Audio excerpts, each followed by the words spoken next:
bersikap independen terhadap krisis Ukraina.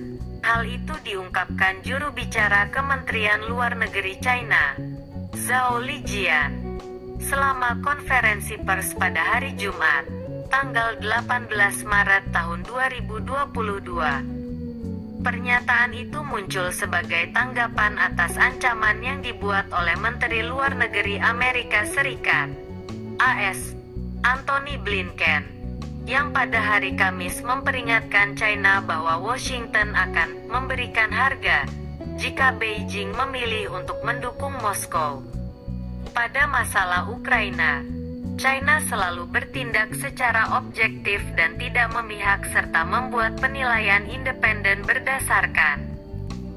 Pada masalah Ukraina, China selalu bertindak secara objektif dan tidak memihak serta membuat penilaian independen berdasarkan manfaat dari masalah itu sendiri, kata Lijian seperti dikutip dari Russia Today.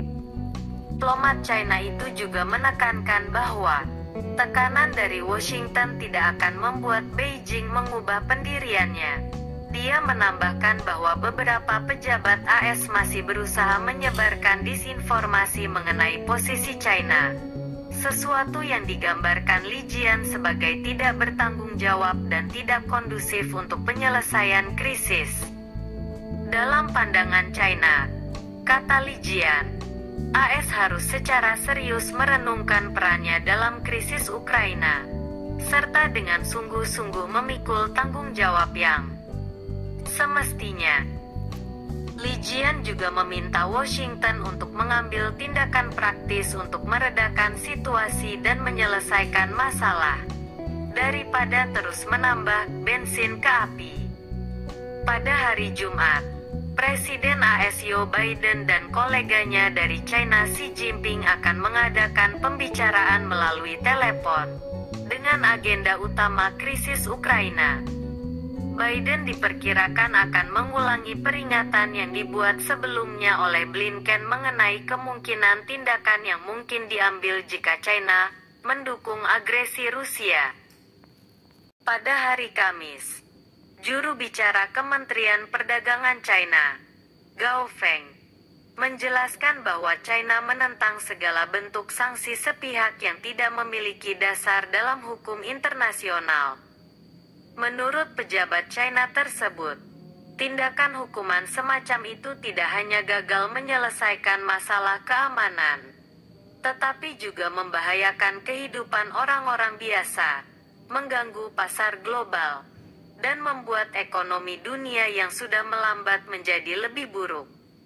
Pernyataan itu muncul setelah peringatan Jake Sullivan ke China pada hari Minggu, di mana penasihat keamanan nasional Joe Biden itu memperingatkan bahwa Beijing akan benar-benar menghadapi konsekuensi jika itu membantu Moskow menghindari sanksi Barat. Sejak tanggal 24 Februari ketika Rusia melancarkan serangan militernya terhadap Ukraina, AS, Kanada, seluruh Uni Eropa, serta beberapa negara lain, telah menjatuhkan sejumlah sanksi ekonomi yang melumpuhkan terhadap Moskow. Bank sentral negara itu dan beberapa bank komersial besar, serta seluruh industri, telah menjadi sasaran. Baca juga, diminta NATO tidak dukung Rusia, China beri jawaban menohok. China sendiri secara konsisten menolak untuk memberlakukan tindakan hukuman terhadap Rusia. Moskow menyerang tetangganya bulan lalu setelah kebuntuan 7 tahun atas kegagalan Ukraina untuk menerapkan ketentuan perjanjian Minsk tahun 2014-15, dan berujung pada pengakuan Rusia atas Republik Donbas di Donetsk dan Lugansk. Protokol yang ditengahi Jerman dan Prancis telah dirancang untuk mengatur status wilayah-wilayah tersebut di dalam negara Ukraina. Rusia juga menguraikan tujuan untuk militerisasi. Rusia juga menguraikan tujuan untuk demilitarisasi dan denazifikasi negara tersebut. Kiev menyatakan bahwa serangan Rusia benar-benar tidak beralasan dan telah membantah klaim bahwa pihaknya berencana untuk merebut kembali kedua republik di timur negara itu dengan paksa.